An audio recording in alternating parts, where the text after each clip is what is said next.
కీర్తనలు 4వ కీర్తనలో రెండవ వచనంలో, నరులారా ఎంతకాలము నా గౌరవమును అవమానముగా మార్చెదవు, ఎంతకాలము వ్యర్థమైన దానిని ప్రేమిస్తారు, ఎంతకాలము అబద్ధమైన వాటిని వెదకెదరు. ఇది ప్రశ్న.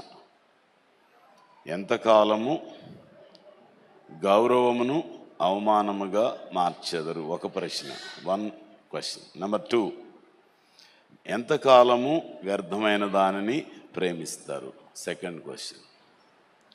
ఎంతకాలము అబద్ధమైన వాటిని వెదకెదరు, ఇది మూడో ప్రశ్న. 3 ప్రశ్నలు ఉన్నాయి అక్కడ.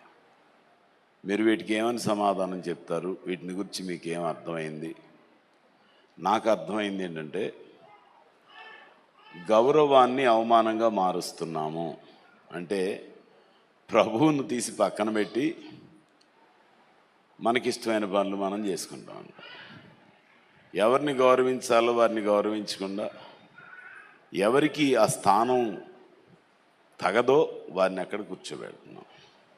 ఏ పనికి ప్రాధాన్యతనివ్వాలో ఆ పనికి ప్రాధాన్యతనివ్వకుండా అక్కర్లేని దానికి ఎక్కువగా ప్రాధాన్యతను మనం ఇస్తాం. ఇది చాలా ప్రాముఖ్యమైనటువంటి అంశం. నాకున్న ఆ గౌరవాన్ని మీరు తీసి తొంగలో దొక్కేస్తున్నారు కదా. ఊరికే పై భక్తి, అబ్బో ప్రభు అంటే నాకు ఇష్టం, ఇవన్నీ ఒట్టి మాటలు. ప్రశస్తమైన దేవుని గ్రంథం, దేవుని వాక్యం నీ ముందుంటే దాన్ని పక్కన పెట్టి వ్యర్థమైన వాటిని ఎందుకు నీవు ప్రేమిస్తున్నావు? మాటలు చెప్పుకోవటమా, కబుర్లు చెప్పుకోవటమా, కాలక్షేపం చేయటమా, రోడ్డు మీద నుంచుని మాట్లాడటమా, గడపలో నుంచుని మాట్లాడటమా, గోడ పక్కన నుంచుని మాట్లాడటమా కదా. ఇవన్నీ మనకున్నటువంటి ఏమంటారు, లక్షణాలు కదా, మనకున్నటువంటి అలవాట్లు.